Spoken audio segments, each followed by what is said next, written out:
Capítulo 2. Seguindo as evidências.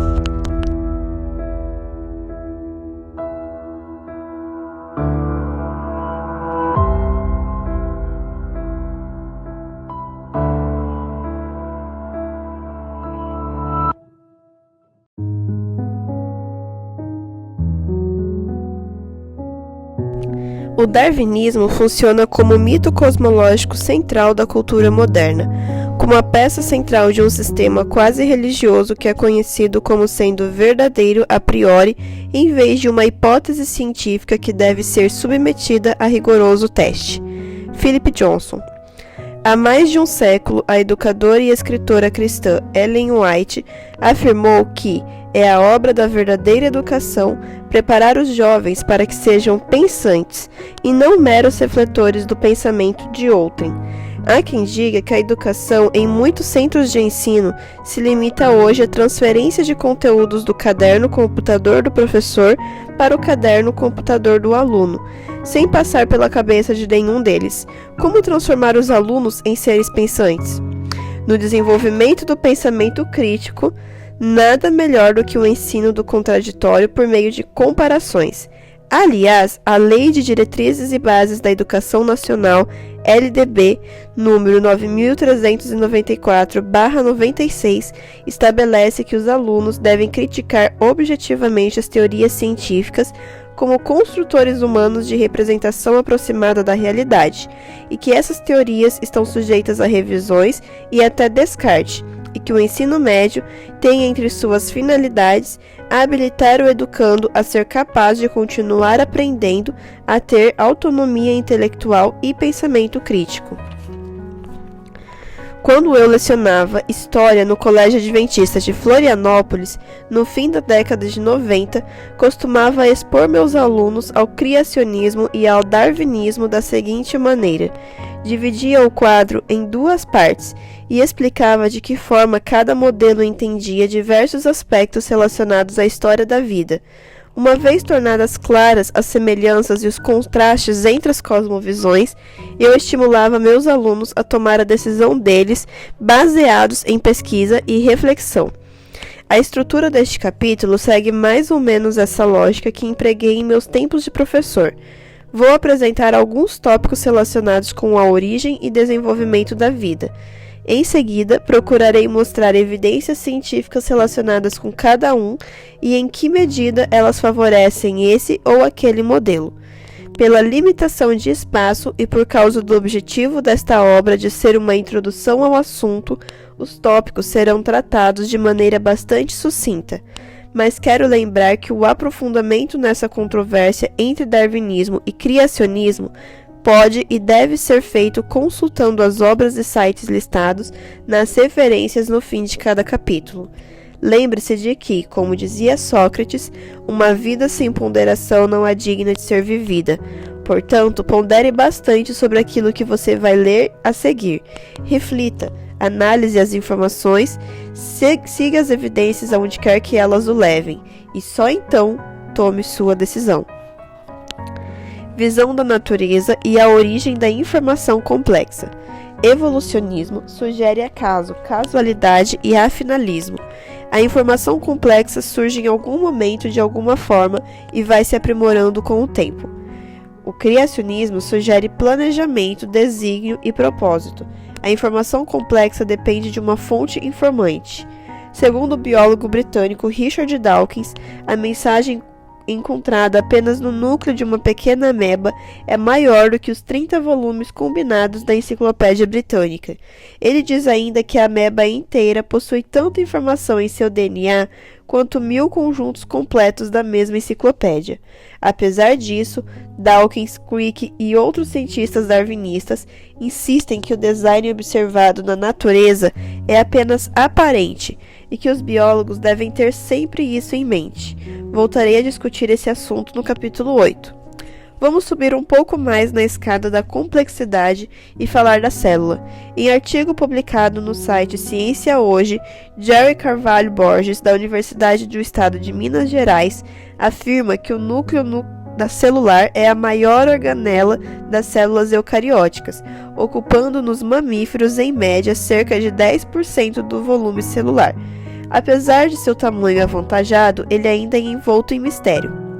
Borges explica que, segundo os livros didáticos, o núcleo celular é delimitado pela carioteca, um envoltório formado por uma membrana interna e outra externa contínua com um retículo endoplasmático rugoso.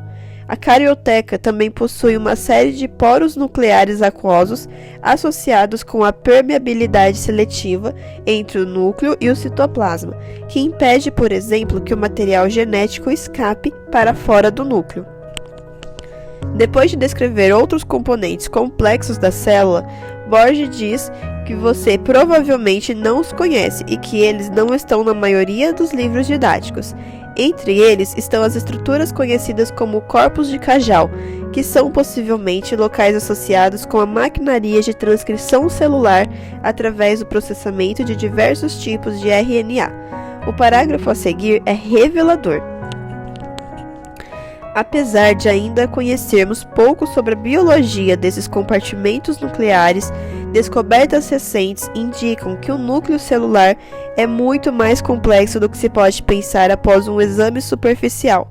Embora essa organela não apresente uma distinção morfológica entre suas regiões, sua especialização territorial fisiológica e sua plasticidade funcional tornam o ambiente nuclear muito dinâmico e capacitam-no para desempenhar um sem número de tarefas metabólicas necessárias para a preservação da biologia celular. Resta agora esperar para ver isso em nossos livros e em nossas aulas. Realmente seria muito bom ver isso nas aulas e livros didáticos. Assim, os alunos seriam despertados para a questão da complexidade irredutível, tão bem exposta pelo bioquímico Michael Berry em seu livro A Caixa Preta de Darwin, O Desafio da Bioquímica, Teoria da Evolução. Berry é professor de bioquímica da Universidade de Lehigh, Pensilvânia, Estados Unidos, e tem desafiado os defensores da teoria da evolução com seu argumento ainda não refutado satisfatoriamente pela comunidade científica. Aliás, os argumentos de Berry ajudaram o maior ateu do século XX a mudar de opinião, conforme veremos no capítulo 8. Usando como complexo dos sistemas de complexidade irredutível a visão, a coagulação do sangue, o transporte celular e a célula, Berry demonstra convincentemente que o mundo bioquímico forma um arsenal de máquinas químicas, constituídas de peças finamente calibradas e interdependentes. Para que a teoria da macroevolução fosse verdadeira, deveria ter havido uma série de mutações, todas e cada uma delas produzindo sua própria maquinaria, o que resultaria na complexidade atual. Mesmo não sendo criacionista, Berry argumenta que as máquinas biológicas têm que ter sido planejadas, seja por Deus ou por alguma outra inteligência superior. Para ilustrar sua ideia, ele usa a analogia da ratoeira. Suponhamos, por exemplo, que queremos fabricar uma ratoeira. Na garagem, podemos ter uma tábua de madeira velha para a plataforma ou base, a mola de um velho relógio de corda, uma peça de metal para servir como martelo na forma de uma alavanca, uma agulha de cerzir para segurar a barra e uma tampinha metálica de garrafa que julgamos poder usar como trava.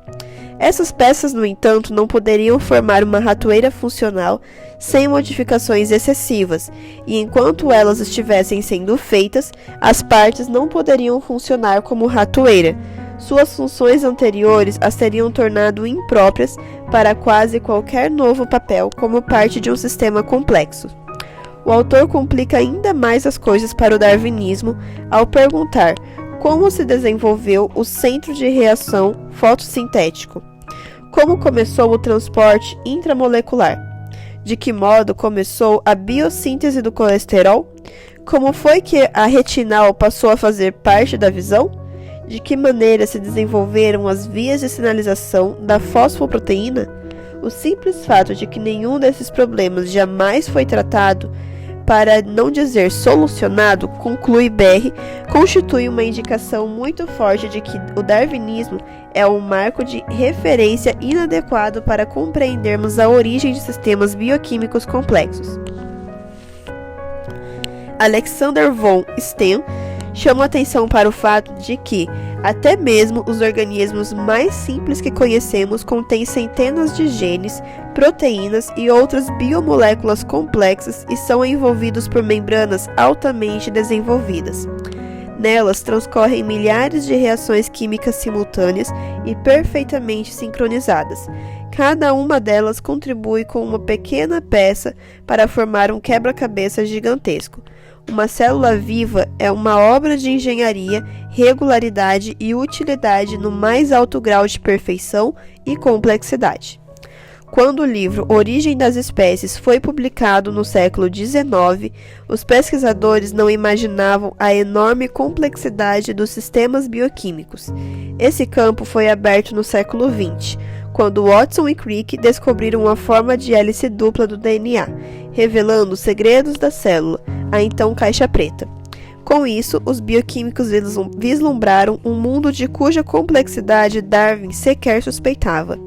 O lado mais infeliz disso tudo, diz Berry, é o fato de que numerosos estudantes aprendem em seus livros a ver o mundo através de uma lente evolucionista, mas não aprendem como a evolução darwiniana poderia ter produzido qualquer um dos sistemas bioquímicos notavelmente complicados que tais textos descrevem. Na verdade, a célula é uma das muitas caixas pretas às quais Darwin não tinha acesso quando da formulação de sua teoria. Será que ele teria mesmo divulgado suas ideias caso estivesse ciente da tremenda complexidade da célula e das máquinas moleculares que dependem de informações complexas específicas para funcionar? Michael Denton, conhecido biólogo molecular agnóstico, reconhece que a complexidade do mais simples tipo de célula conhecida é tão grande que se torna impossível aceitar que ela possa ter surgido de algum evento incomum e improvável. Se isso tivesse ocorrido, não poderíamos diferenciá-lo de um milagre. Mais um detalhe relacionado com as células é destacado por John Horgan em seu livro O Fim da Ciência. O DNA não pode fazer proteínas nem cópias de si mesmo, sem a ajuda de proteínas catalíticas chamadas enzimas. Esse fato transformou a origem da vida no clássico problema do ovo e da galinha. O que veio primeiro, as proteínas ou o DNA? Subamos mais muitos degraus na escada da complexidade e pensemos um pouco no órgão mais complexo do universo, o cérebro humano. A matéria, o cérebro não é uma máquina, publicada na revista Scientific American de dezembro de 2009, é um bom exemplo de dissonância cognitiva. Veremos isso no capítulo 8, por parte do autor, o francês Rémy Lestienne, já que aborda um tema que aponta claramente para o design inteligente, mas se nega a admitir isso e tenta insistentemente argumentar a favor do acaso cego. A matéria começa assim: a evolução do animal conduziu seu desenvolvimento e os acasos que teceram nosso meio ambiente formatam nosso cérebro individualmente. Nele, o inato e o adquirido se entrelaçam, mas devem bem mais ao acaso do que gostaríamos de admitir. O texto segue descrevendo a absurda complexidade do cérebro humano. Lestienne, que é especialista em física de altas energias e neurociência teórica, menciona os prolongamentos filiformes que saem dos neurônios e se conectam a outras células, formando uma rede tão extraordinariamente complexa que podem chegar a 100 mil bilhões o número de contatos de sinapses entre neurônios no sistema nervoso central. Ele pergunta como esses prolongamentos filiformes se dirigem no processo de crescimento em direção às células-alvo, e prossegue admitindo que, apesar de algum progresso alcançado nesses últimos anos para explicar como os axônios são pilotados pelas substâncias químicas, os detalhes desses mecanismos permanecem ainda grandemente desconhecidos. Não sabemos quais mecanismos a natureza utiliza para reproduzir os mesmos núcleos de comunicação e os cabos transmissores equivalentes de um indivíduo a outro. A embriologia do sistema nervoso central é ainda objeto de ativas pesquisas. O texto diz mais: não podemos fugir da conclusão de que o sistema nervoso constrói um sistema lógico de uma precisão incomparável. A partir de elementos imprecisos ou mesmo puramente aleatórios, o sistema nervoso tem uma precisão inacreditável, considerando-se a duração das impulsões nervosas, ainda denominadas potenciais de ação. Note que Lestienne insiste na ideia de que precisão incomparável teria surgido da aleatoriedade. Matéria publicada na revista Veja, de 27 de fevereiro de 2008, comparou: com a tecnologia hoje disponível, seria necessário um supercomputador que ocuparia uma área aproximada de 4 maracanãs para reproduzir de forma digital a capacidade de processamento dos 100 bilhões de neurônios do cérebro humano. Alguns darwinistas, como Francis Crick, tentam convencer as pessoas de que os pensamentos, as emoções, a moral, as memórias, o senso de identidade, tudo isso seria resultado apenas de um amontoado de células e moléculas associadas. A isso, Philip Johnson responde com uma pergunta. Minha própria resposta a esse discurso seria perguntar a Crick se ele acha que seus próprios pensamentos são reduzíveis a um punhado de neurônios detonadores e, se é assim, por que imagina que seus pensamentos sejam racionais?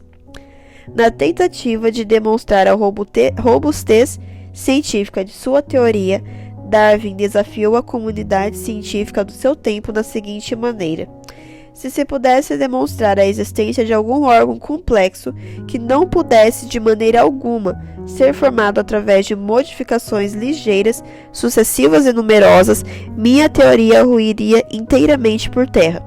Só que jamais consegui encontrar esse órgão. Bem, a ameba, a célula e o cérebro parecem responder ao desafio de Darwin e parecem ecoar as palavras do Salmo 139, verso 14. Graças te dou, visto que por modo assombrosamente maravilhoso me formaste. As tuas obras são admiráveis, e a minha alma o sabe muito bem. Diante da tremenda dificuldade de demonstrar que a vida teria surgido sem a interferência de um ser sobrenatural, alguns cientistas propuseram uma hipótese que tem ganhado adeptos, graças ao seu poder de jogar o problema para outro campo.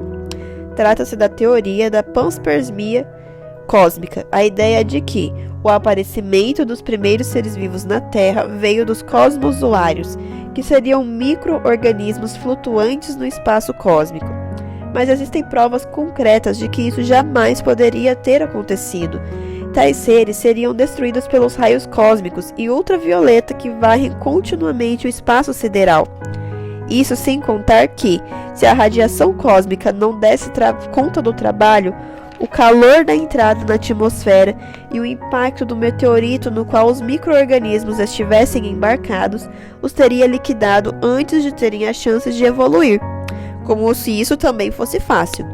Como disse, essa hipótese é conveniente, porque, se você perguntar como a vida começou em algum lugar do espaço, a resposta será: não há como saber, pois não temos acesso ao campo de estudo.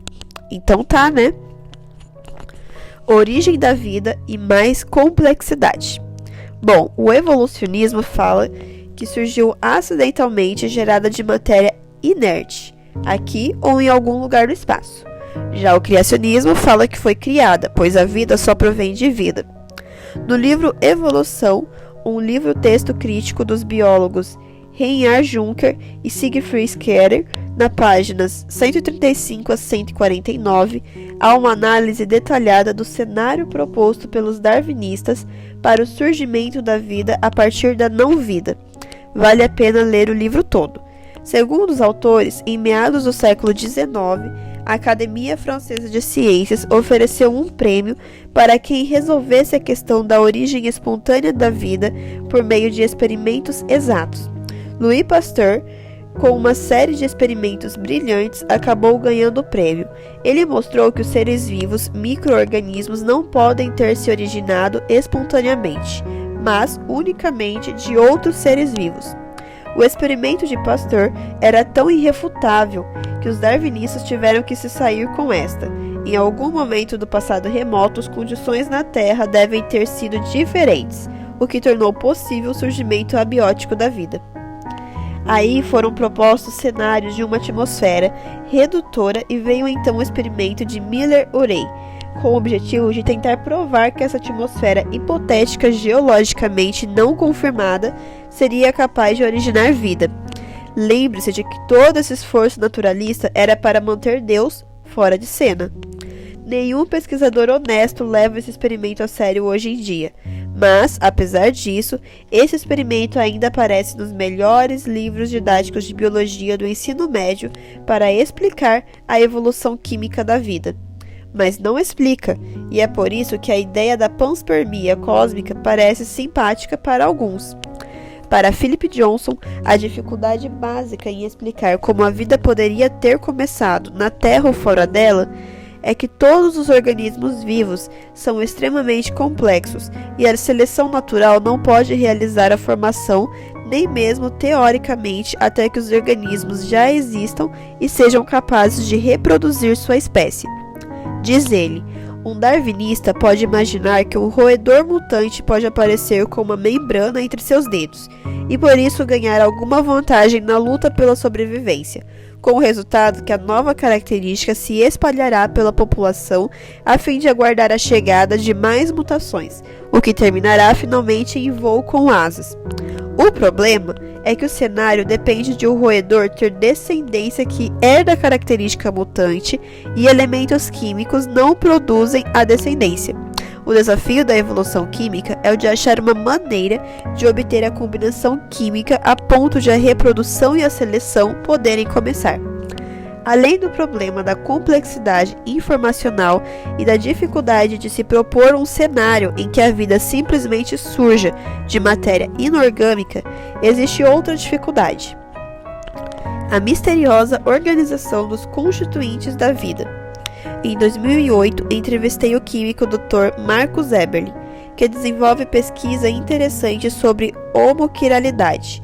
Desde 1982, Marcos é professor doutor titular da Universidade Estadual de Campinas, Unicamp. Realizou pós-doutorado na Purdue University, Estados Unidos, e orientou diversos mestres, doutores e pós-doutores.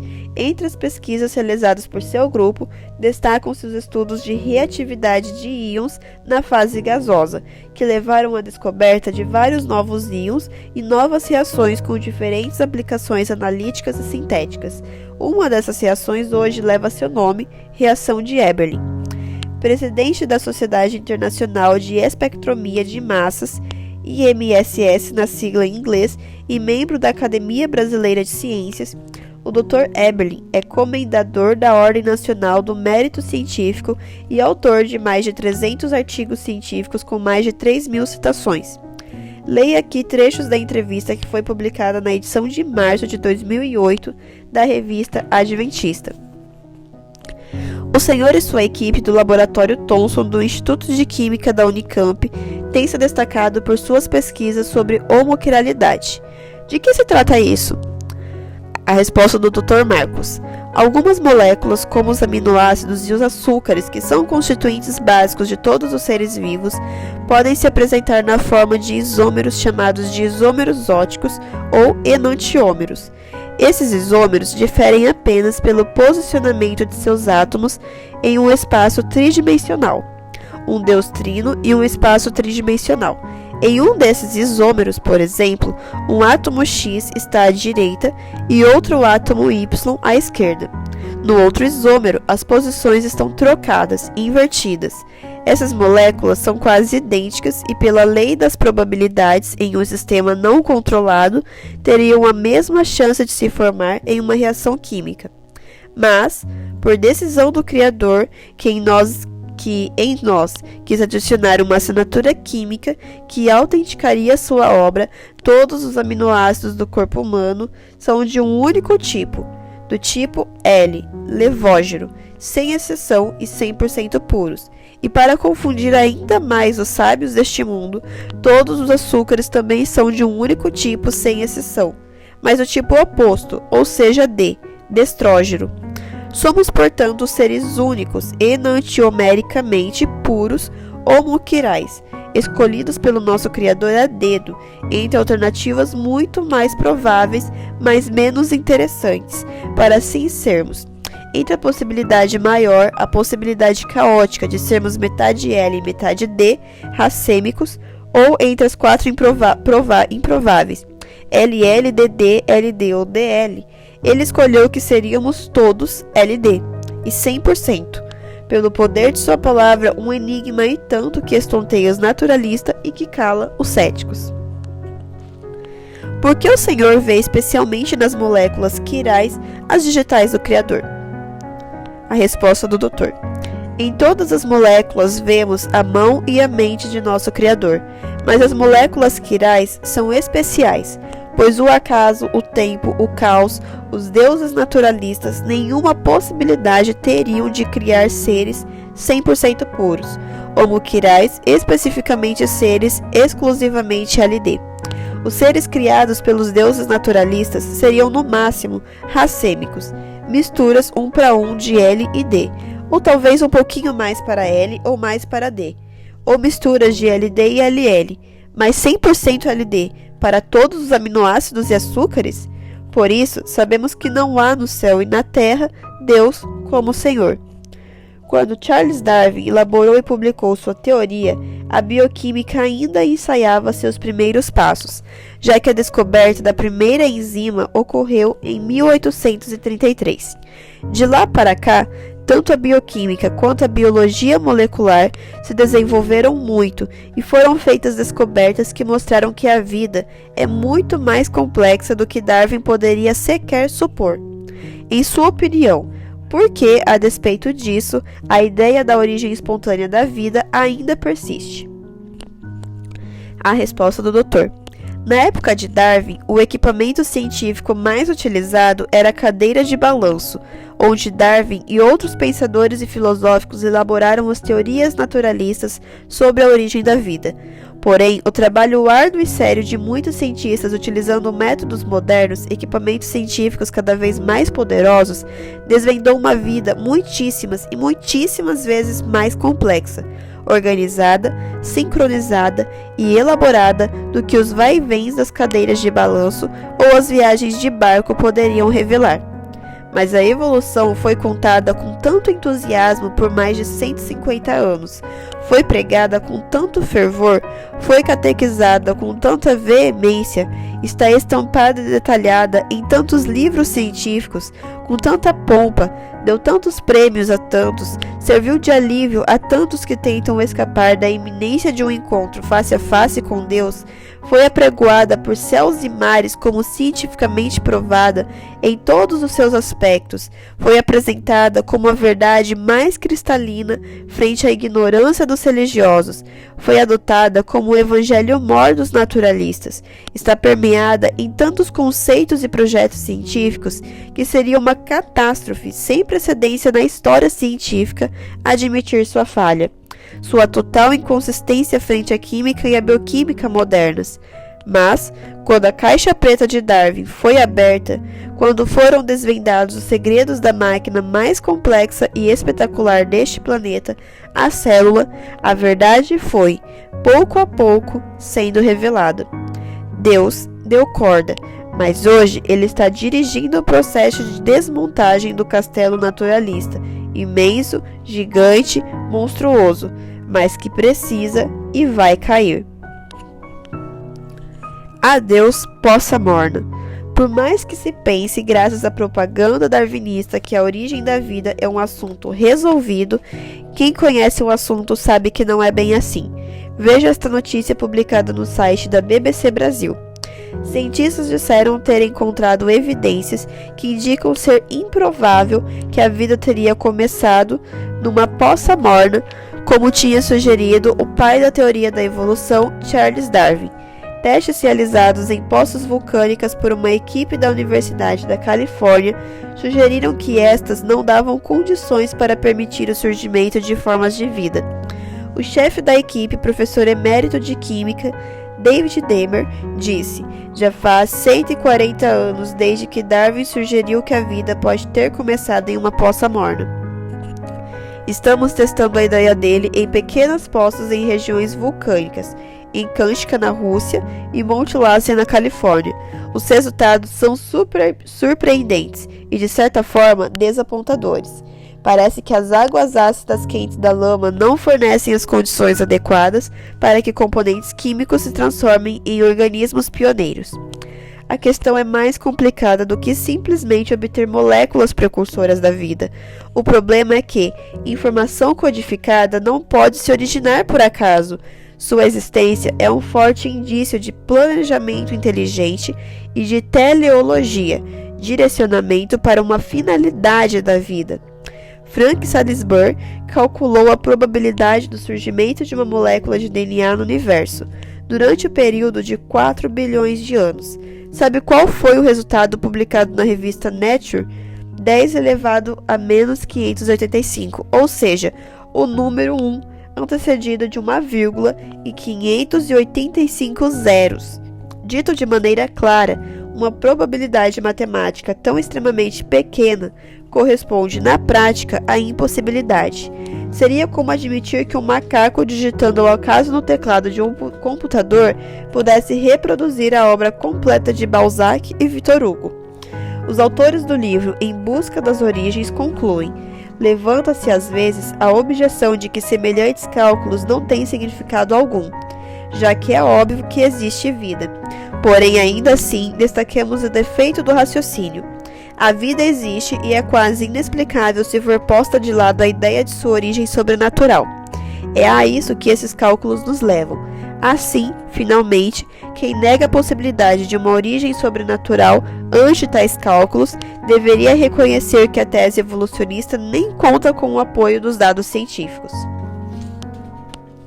Mutações, mudança, perda ou ganho de informação.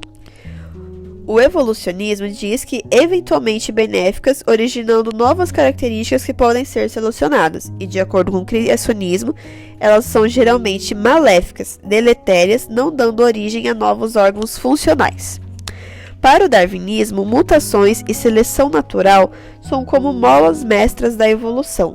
Na verdade, segundo Reinhard Juncker e Siegfried Schaerer, a mutação é a única fonte de novas estruturas.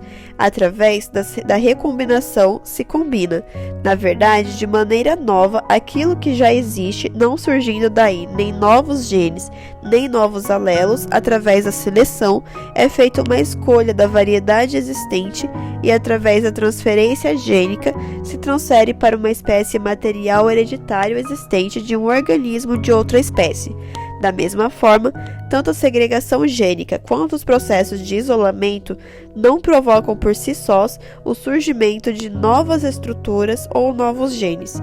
Por fim, o alcance das alterações evolutivas depende decisivamente do tipo das mutações possíveis. Resumindo, as mutações que podem ocorrer espontaneamente na natureza, mas também podem ser desencadeadas ou favorecidas artificialmente por meio de tratamentos químicos ou irradiações, apenas alteram ou fazem desaparecer parte do patrimônio genético e informação pré-existente. Assim, na medida em que se pode verificar empiricamente o processo de mutação permanente confinado ao âmbito da microevolução. Em janeiro de 2009, enquanto participávamos do 6º Encontro Nacional de Criacionistas no UNASP em São Paulo, entrevistei o Dr. James Gibson, PhD em Biologia pela Universidade de Loma Linda e sempre relacionado com pesquisa e ensino criacionistas. De 67 a 80, ele lecionou na Califórnia e Serra Leoa, na África. Desde 94, é o diretor do Geoscience Research Institute, instituto de pesquisas mantido nos Estados Unidos pela Igreja Adventista do Sétimo Dia. Na ocasião, quando lhe perguntei sobre microevolução, ele me disse que prefere usar a expressão diversificação de baixo nível.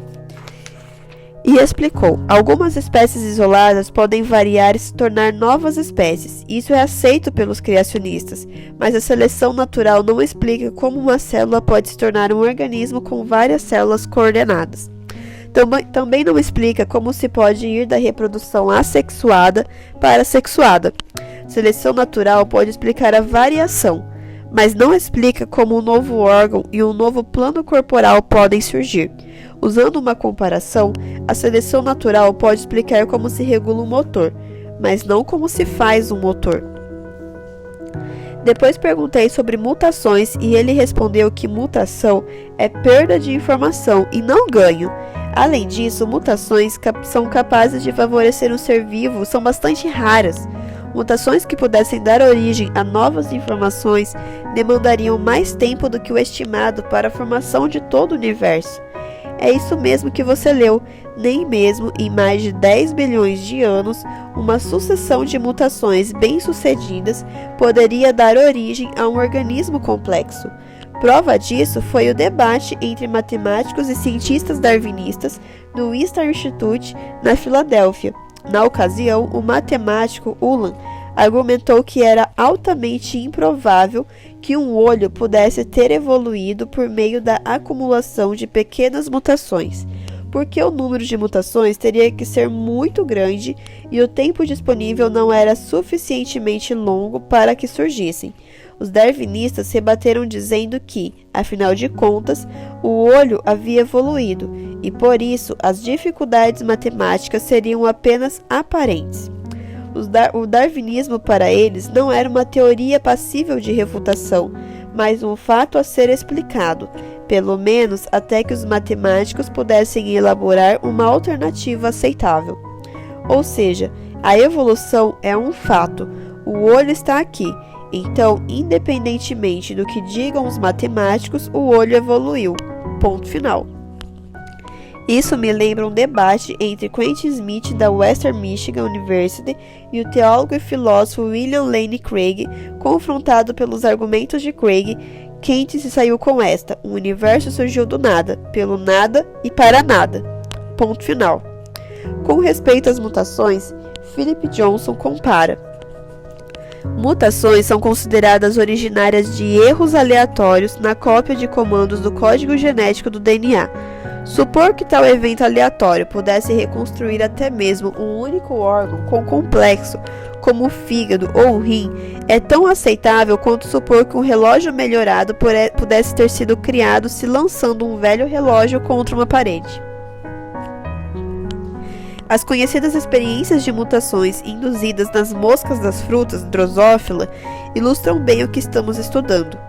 Esses insetos têm sofrido inúmeras mutações ao longo de várias gerações. O que se obteve?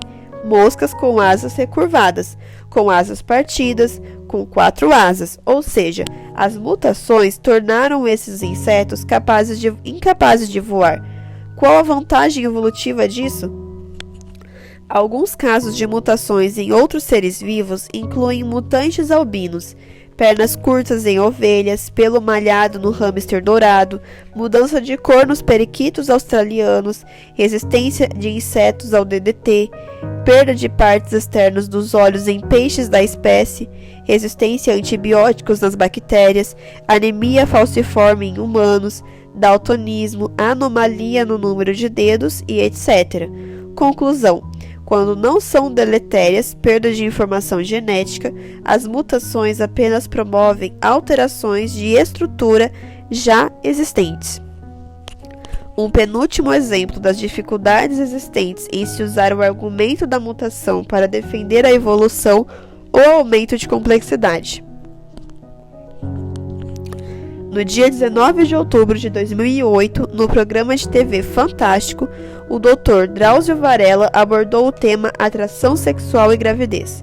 A reportagem descreveu o complexo processo químico envolvido na atração entre homem e mulher que acaba levando ao casamento, o desejo de uma relação mais duradoura. Segundo o médico, o sexo causa encantamento e reforça a relação. Durante a relação sexual, é liberado o hormônio ocitocina, que aumenta a afetividade e os laços entre o casal. Ele é importante também para a sobrevivência do feto e na produção do leite materno. Com imagens do interior do corpo humano e recursos 3D, a reportagem prosseguiu descrevendo a maravilha da concepção. Por fora, a gravidez é inicialmente imperceptível. Em 40 semanas, uma única célula se especializa em diferentes tipos de células, tecidos, órgãos e se transforma em um bebê. Através de uma membrana, a mãe passa os nutrientes para o bebê. Ele ganha mais de 850 gramas em 10 semanas. O útero aumenta muito para poder abrigar o feto. O corpo materno tem que se reorganizar para poder abrigar o bebê em crescimento. Os órgãos são rearranjados. Eles ficam apertados nas costas ou pressionados contra o tórax. Eles também têm que trabalhar em dobro, como os pulmões e o coração. Os músculos das costas relaxam e se curvam. O estômago gira e é esmagado. A mãe consegue comer pouco cada vez, mesmo que o bebê esteja exigindo dela muito mais nutrientes do que antes. Depois de 9 meses, em média, um bebê de mais de 3 quilos vai ser expulso. A musculatura pélvica relaxa e o corpo do bebê gira para passar pelos ossos da bacia da mãe. A reportagem deixou claro que a concepção, gestação e nascimento de uma nova vida depende de uma série de fatores que deveriam funcionar corretamente desde o início, ou do contrário, o primeiro bebê jamais teria vindo ao mundo.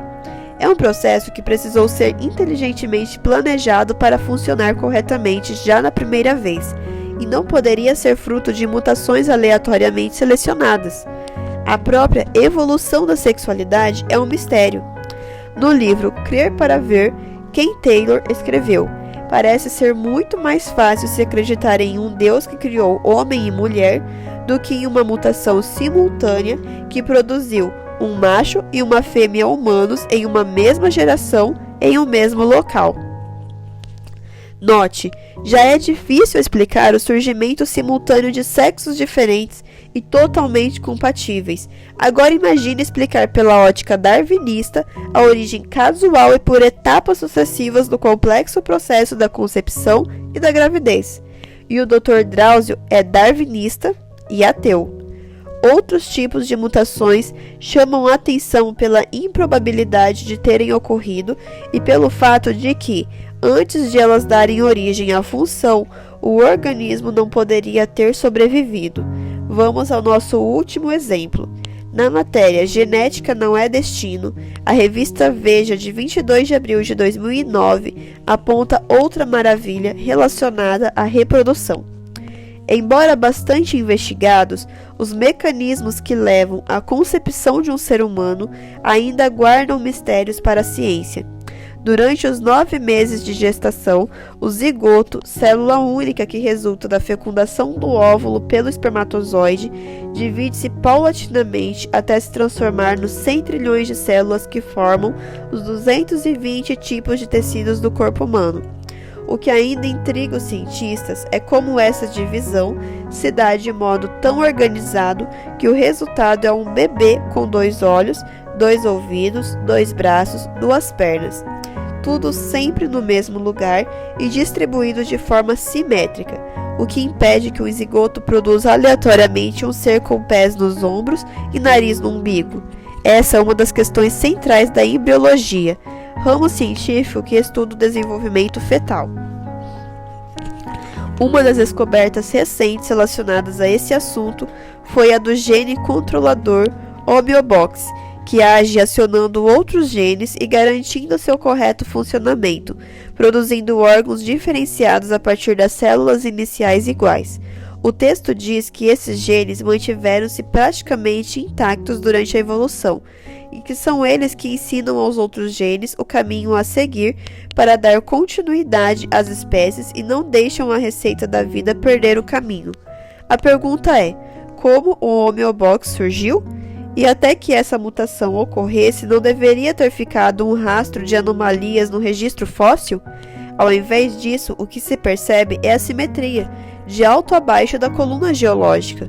O biólogo George Gaylor Simpson calculou que, sob condições favoráveis para a teoria da evolução, A probabilidade de 5 mutações em um mesmo núcleo é da ordem de 1 em 10 elevado a 22, e concluiu: com uma média efetiva de 100 milhões de indivíduos em uma dada população e uma média de 1 para cada geração, outra vez condições extremamente favoráveis, tal evento seria esperado somente uma vez a cada 274 bilhões de anos.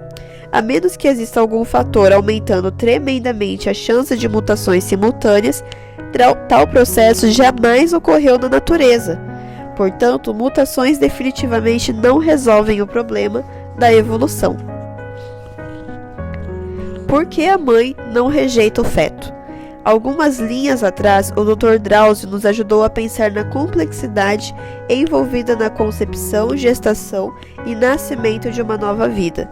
Mas a matéria de capa da revista Ciência Hoje, de abril de 2010, vai muito além.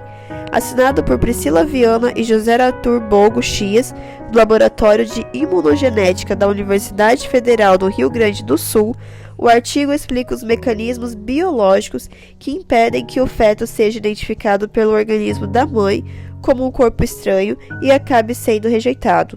O texto começa com inegável linguagem de design inteligente. A evolução da gestação, o nascimento do bebê e a produção de leite para alimentá-lo compõem uma sequência natural e bem planejada, com vistas a acolher um novo ser. A interação imunológica entre mãe e filho que acontece ao longo da gestação é mantida até o período de amamentação.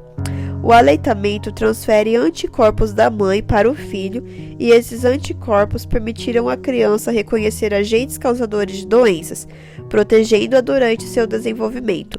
O texto prossegue com explicações técnicas minuciosas e a pergunta que fica no ar e que nem de longe é tratada pela matéria é: até que esses processos e mecanismos bioquímicos evoluíssem, como os seres humanos ou quaisquer outros seres que se reproduzem sexualmente sobreviveram. A complexidade irredutível envolvida em cada descrição no texto é tão grande que em momento algum a palavra evolução, no contexto darwinista, é evocada, o que é curiosamente típico em pesquisas científicas que tratam de complexidade nesse nível. Segundo os autores do artigo, na gestação, o corpo feminino sofre diversas alterações hormonais e físicas, além de mudanças no perfil imunológico. O sistema imune materno precisa aprender a conviver com o feto, que pode ser comparado a um transplante, pois a presença de 50% de material genético paterno o torna para o organismo da mãe um estranho. Detalhe: o sistema imune materno precisa aprender, mas sabe exatamente o que fazer quando a mulher engravida, e precisa saber, a fim de que o feto não seja rejeitado. A placenta o isola parcialmente para protegê-lo, atuando como um filtro semipermeável que permite a troca de oxigênio e nutrientes, assim como a comunicação imunológica ao longo da gestação. Bem, se os seres sexuados tivessem evoluído a partir de assexuados, é de se supor que a placenta não estivesse presente logo de início. O que serviria então de filtro para o feto? Como ele teria sobrevivido sem o devido aporte de oxigênio e nutrientes e sob o ataque do organismo materno? O texto prossegue: para que uma gestação se desenvolva com sucesso, é importante que o sistema imune materno reconheça o feto sem rejeitá-lo e induza uma resposta de aceitação, gerando um ambiente adequado para a boa evolução do futuro bebê.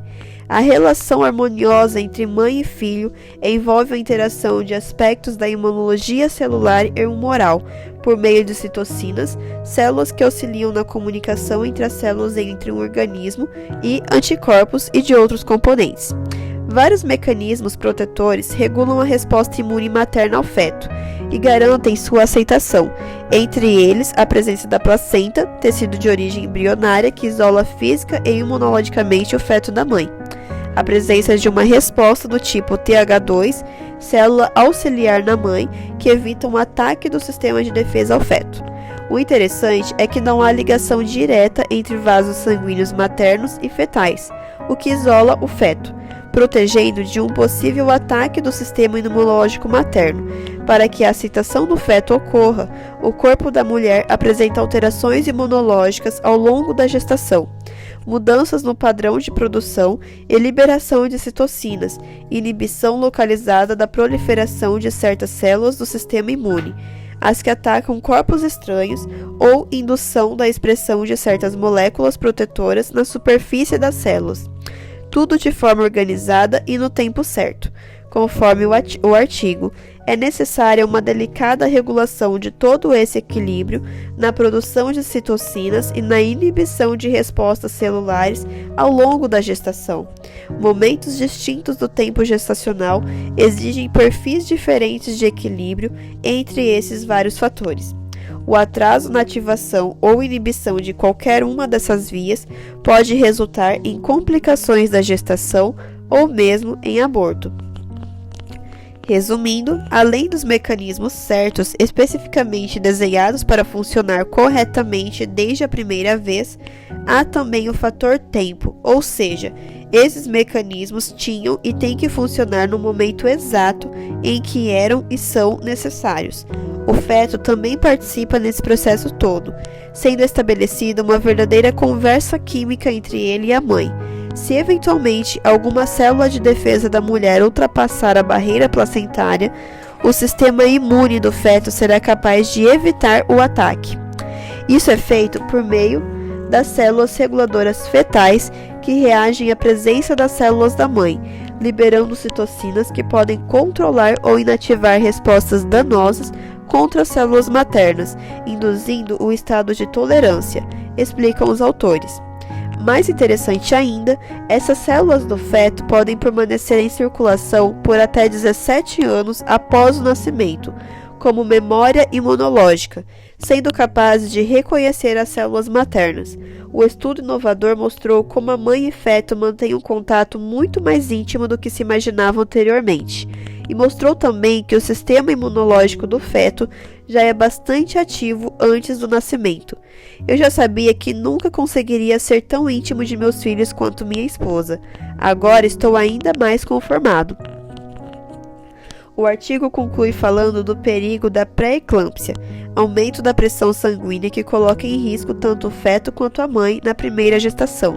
É a segunda causa de morte materna no mundo e a primeira no Brasil, sendo responsável por até 10% da morte de fetos ou mães durante a gravidez.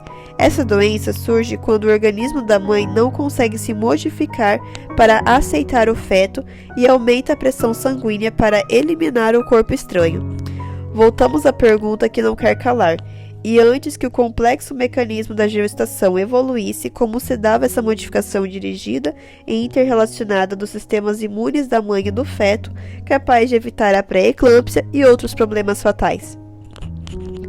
Davi não entendia de embriologia e imunologia, mas conseguiu expressar bem o assombro que nos envolve quando pensamos no maravilhoso processo de concepção e gestação de uma nova vida. Graças te dou, visto que por modo assombrosamente maravilhoso me formaste. As tuas obras são admiráveis. Salmo 139, verso 14. Seleção natural, conservativa ou criativa? De acordo com o modelo evolucionista, é criativa, originando novos tipos básicos. De acordo com o modelo criacionista, é conservativa, originando diversificação dentro dos tipos básicos. Um bom exemplo do poder e das limitações da seleção natural são os tentilhões que Darwin encontrou nas Ilhas Galápagos. Durante sua viagem a bordo do HMS Beagle, o Dr. Colin Mitchell, em seu livro Criacionismo Revisitado, explica que esses tentilhões variam de ilha para ilha e são classificados oficialmente em 4 gêneros e 14 espécies. As variações aparentemente são causadas por diferenças na seleção natural entre as diferentes ilhas. Contudo, todos os pássaros continuam sendo tentilhões, com o mesmo pool genético. A seleção natural agiu sobre pequenas mudanças morfológicas, que conferiram certas vantagens aos pássaros que viviam em determinado ambiente, o que possibilitou que estes se adaptassem melhor ao meio e deixassem maior descendência. É um típico caso de microevolução ou diversificação de baixo nível, para usar os termos do Dr. Gibson, já que os pássaros, apesar das variações, continuaram a ser dentilhões. Dentro de uma visão macroevolutiva, teríamos que observar variações maiores, a fim de justificar a evolução a partir de ancestrais comuns. Se camundongos e outros mamíferos evoluíssem a partir de um réptil ancestral, isso requereria a evolução de características anatômicas e fisiológicas importantes, que não existiam no ancestral, além de complexos de novos genes para codificar a estrutura e o desenvolvimento embrionário dessas novas características. E mais, toda essa variação deveria estar de alguma forma impressa no registro fóssil, mas não é isso que vemos. Registro fóssil. De acordo com o evolucionismo, deveria apresentar grande número de formas transicionais, e de acordo com o criacionismo, deve apresentar tipos básicos de vida separados por lacunas. Ser paleontólogo é como ser investigador policial, só que todas as vítimas estão mortas e as evidências e provas foram sendo apagadas pela chuva nos últimos 65 milhões de anos pela escala de tempo evolucionista, comparou o paleontólogo norte-americano Michael Brent Surman. Mesmo assim, o registro fóssil diz muita coisa para quem o observa atentamente. O termo fóssil vem do latim fossilis e significa extraído da terra. A utilidade do estudo dos fósseis só foi demonstrada no início do século XIX, com os trabalhos do naturalista inglês William Smith e do francês Georges Cuvier, considerado um dos precursores da paleontologia. Mas muito antes, na Grécia Antiga, o filósofo e poeta Xenófanes de Colofon já observara no século VI a.C. restos de conchas e de animais marinhos fossilizados na ilha de Paros e os atribuiu a períodos cataclismos, durante os quais as águas faziam desaparecer populações inteiras de homens e animais. E é fácil entender o porquê dos cataclismos. Após a morte, animais e plantas se decompõem com rapidez, impedindo a fossilização que ocorre quando a matéria orgânica vai sendo gradualmente substituída por minerais. No capítulo 4, veremos que é preciso mais do que cataclismos localizados no tempo e no espaço para se obter a tremenda quantidade de fósseis, especialmente de animais de grande porte, como os dinossauros. O fato é que, depois de mais de um século de pesquisas, em vez de encontrar surgimento gradual da vida, o que os geólogos do tempo de Darwin e os geólogos do presente realmente encontram é um registro altamente desigual ou irregular. Isto é, espécies aparecem na sequência subitamente, mostram pouco ou nenhuma mudança durante sua existência no registro. Depois, abruptamente desaparecem do registro. São os tão falados elos perdidos que continuam perdidos. Segundo o Dr. Leonard Brand, quase todos os filos de animais invertebrados que têm um registro fóssil ocorrem no início do Cambriano, inclusive criaturas marinhas familiares, tais como esponjas, moluscos, trilobitas e estrelas do mar. O Dr. Colin Mitchell afirma que as rochas cambrianas contêm representantes de todos os filos modernos, exceto 2, e um deles, os vertebrados, aparece no período siluriano. É um desafio e tantos para os darwinistas explicar como ocorreu essa explosão cambriana. Por outro lado, o criacionismo propõe que essa explosão de vida complexa não é um registro do primeiro aparecimento da vida, mas dos primeiros sepultamentos durante uma catástrofe hídrica global, como veremos no capítulo 4, deixando a coisa mais clara. Se a mega-evolução ou macroevolução de animais e plantas aconteceu, é intrigante que quase todos os grupos principais apareçam no registro fóssil, completamente formados, sem nenhum elo de conexão evolutiva preservado, que tão pouco concorrentes para boas séries de intermediários entre os grupos principais possam ser encontrados. E o problema não se limita aos animais, como revela um exame dos restos de plantas que foram preservadas. Um dos grupos de plantas que mais perplexidade causa é o das angiospermas, ou plantas com flores, que aparecem repentinamente nos sedimentos cretáceos. Vários grupos de flores que aparecem nas rochas do Cretáceo são semelhantes àqueles que existem agora, Nenhum registro de sua evolução foi encontrado.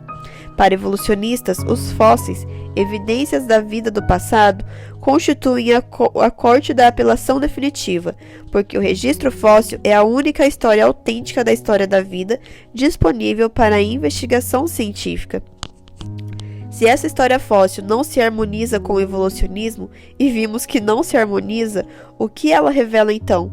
É como se o mundo de então fosse já tão complexo como o nosso atual, como se houvesse surgido já acabado das mãos do Criador e alguma catástrofe tivesse fixado as formas vivas, retendo-as na rocha. Do pré-cambriano para o cambriano, existe um intervalo de tempo de várias centenas ou milhares de milhões de anos, segundo a cronologia evolucionista. Os depósitos pré-cambrianos são numerosos e às vezes alcançam espessuras de mais de 1000 metros. Como explicar a ausência de fósseis de ancestrais dos animais do Cambriano se tanto tempo se passou e imensa quantidade de depósitos sedimentares se formou? E a organização das formas de vida, das mais simples às mais complexas, observada ao longo da coluna no sentido ascendente? No caso de uma catástrofe, as espécies mais fáceis de serem sedimentadas são as marinhas, o que não é surpreendente. Em nosso mundo atual, é raríssimo encontrar fósseis terrestres no fundo dos oceanos, embora as espécies correspondentes existam, e a terra firme conserve vestígios delas. Quase nunca elas são encontradas fossilizadas nos mares. Darwin percebeu os problemas que os fósseis levantam para sua teoria. Ele escreveu: a maneira abrupta na qual grupos inteiros de espécies repentinamente aparecem em certas formações tem sido instada por vários paleontólogos como uma objeção fatal para a crença da transmutação das espécies. Se muitas espécies pertencentes ao mesmo gênero ou família tiverem realmente surgido simultaneamente, esse fato seria fatal para a teoria da evolução por meio da seleção natural. Ele também escreveu que o número de variedades intermediárias que existiram antigamente tem que ser verdadeiramente enorme. Por que então cada formação geológica e cada extrato não estão repletos de tais links intermediários? De fato, é muito grande a dificuldade para expor alguma boa razão que explique a ausência de grandes pilhas de extratos ricos em fósseis abaixo do sistema cambriano. Pois é, Darwin, o certo seria ajustar a teoria aos fatos, e não o contrário. Outro problema relacionado com os fósseis é o círculo vicioso que se forma quando eles são usados para datar extratos camadas geológicos. Já vimos como a idade dos estratos rochosos é estimada pelos fósseis inclusos, mais frequentemente do que por sua posição. Infelizmente, para nós, isso torna o registro geológico de muito pouco valor para o presente estudo, porque se os fósseis são usados para determinar a idade das rochas, não podemos inverter os papéis e usar as rochas para determinar a idade dos fósseis. O geólogo evolucionista supõe a verdade da teoria da evolução e baseia seu estudo sobre ela. Consequentemente, seus achados não podem ser usados para provar que os animais se desenvolveram de formas mais simples. Que bom seria se todos entendessem isso. Trilobitas e águas-vivas, enigmas de complexidade. Trilobitas eram artrópodes, com um corpo tão complexo quanto o de seus parentes atuais. Para os evolucionistas, essas criaturas extintas estão na base da coluna geológica e, portanto, seriam os ancestrais de muitos seres vivos. Dizem ainda que foram necessários bilhões de anos para que os trilobitas evoluíssem. No entanto, nunca foi encontrado um fóssil sequer que indicasse as etapas evolucionárias pelas quais essas criaturas deveriam ter passado. Como é possível que em bilhões de anos não se tenha fossilizado um único elo transicional? Para ter uma ideia da complexidade desses animais primitivos, leia a descrição abaixo. Seus corpos eram elaboradamente segmentados, com o sistema nervoso cefalizado, apêndices torácicos e abdominais articulados, antenas e olhos compostos com mais de 15.000 lentes. Em resumo, a biologia molecular dos trilobitas é, em todos os sentidos, tão complexa como a de qualquer organismo vivo hoje. Quando nos damos conta de que os trilobitas desenvolveram e usaram tais dispositivos, olho composto há 500 milhões de anos, nossa admiração é ainda maior. Uma descoberta final, a de que a interface refratora entre os dois elementos das lentes no olho dos trilobitas foi projetada de acordo com as construções ópticas desenvolvidas por Descartes e Huygens no século XVII, beiram a pura ficção científica. O olho de um trilobita bem poderia qualificar-se para a obtenção de uma patente de invenção. Isaac Newton, comentando sobre o olho e o ouvido, perguntou: teria sido o olho planejado sem uma competência em óptica e o ouvido sem um conhecimento em acústica? Tudo leva a crer que não. O trilobita é apenas um dos muitos exemplos que demonstram que complexidade sempre fez parte da vida, desde o início. Quer mais um exemplo? Teoricamente, o início da vida multicelular deveria ser o mais simples e primitivo animal. Entretanto, de acordo com matéria publicada no site Physis.org, os cientistas estão considerando seriamente que a mãe de todos os animais foi um animal complexo com intestino, tecidos, sistema nervoso e um surpreendente display luminoso, uma água-viva da família dos quitenóforos. Casey Dunn exclamou: "Isso foi totalmente um choque, tão chocante que pensamos inicialmente que algo tinha dado errado. O problema é que as águas-vivas são mais complexas do que as esponjas. Há muito tempo considerados os animais mais primitivos porque não dispõem de tecidos e órgãos, colocar uma água-viva na base da árvore de Darwin leva o mistério da evolução dos tecidos complexos para um passado inobservável." Dunn disse que as antigas água-vivas provavelmente pareciam diferentes das atuais, mas um fóssil de água-viva encontrado em 2009 nas rochas fossilíferas do período cambriano na China parecia essencialmente moderno. Ele foi datado como do início do período cambriano, supostamente com 540 milhões de anos. O site Science Daily começou seu relato com um sumário do impacto. Uma nova pesquisa mapeando a história evolucionária dos animais indica que o primeiro animal da Terra, uma criatura misteriosa cujas características somente podem ser inseridas de fósseis e de pesquisas com animais vivos, foi provável e significativamente mais complexo do que previamente crido. Um título secundário foi Sacudindo a Árvore da Vida. Cada vez mais parece que a tal árvore de Darwin, a sugestão de que todos os organismos teriam se originado de um ancestral comum, estará mais paragramado, ou seja, os tipos básicos de seres vivos foram criados e desde então sofreram modificações limitadas, microevolução. O que nos faz humanos? Uma das mais importantes revistas do mundo, a Time, publicou a reportagem especial O que nos faz diferentes?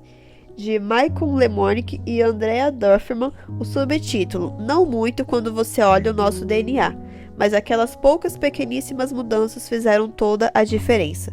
Destaco abaixo parte do texto dessa magnífica reportagem sobre o que realmente nos faz diferentes. Mas as pequeniníssimas diferenças esparramadas por todo o genoma têm feito toda a diferença. Agricultura, linguagem, arte, música, tecnologia e filosofia. Todas as realizações que nos fazem profundamente diferentes dos chimpanzés e que fazem um chimpanzé num terno e gravata parece ser tão profundamente ridículo. São de alguma forma codificadas em frações minuciosas de nosso código genético. Ninguém ainda sabe exatamente onde elas estão ou como elas funcionam, mas em algum lugar dos núcleos de nossas células estão bastantes aminoácidos, arrumados em ordem específica, que nos dotaram com a capacidade mental para suplantarmos em pensar e fazer aos nossos mais próximos parentes na árvore da vida. Elas nos dão a capacidade de falar, escrever, ler, compor sinfonias, pintar obras de arte e aprofundarmos na biologia molecular que nos faz ser o que somos. Por mais que alguns queiram fugir da linguagem e da ideia do design inteligente, às vezes acabam se traindo e deixam escapar o óbvio. Se trechos do nosso código genético foram arrumados em ordem específica para nos tornar o que somos, quem os arrumou? Ou que ou quem foi a fonte dessa transformação complexa e específica? Seguimos as evidências e para onde elas nos levaram? Vamos nos demorar mais nessa descoberta no capítulo 8.